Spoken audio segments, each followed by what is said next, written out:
আজকে এই টাকার কারণে যারা আমারে ভুলে গেল, আমার কাছ থেকে তোমাদের দূরত্বগুলা বাড়ায় দিলা। ইনশাআল্লাহ ওই আল্লাহ যদি সাথে থাকে, টাকা একদিন আমার কাছে ঠিকই আইব।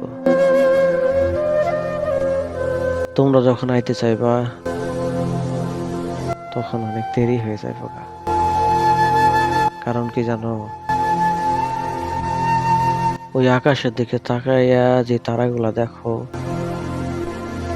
তখন আমি ওই তারা হইয়া জ্বলতে থাকবো। তখন না কেউ ধরতে পারবা, না কেউ ছুঁইতে পারবা। কেউ বা খুশি হইবা, কেউ বা কষ্ট পাবা। আর আমি না কাউরে সান্ত্বনা দিতে পারবো, না কষ্ট। তাই যদি পারো আমার মন থেকে মুইছা দিও।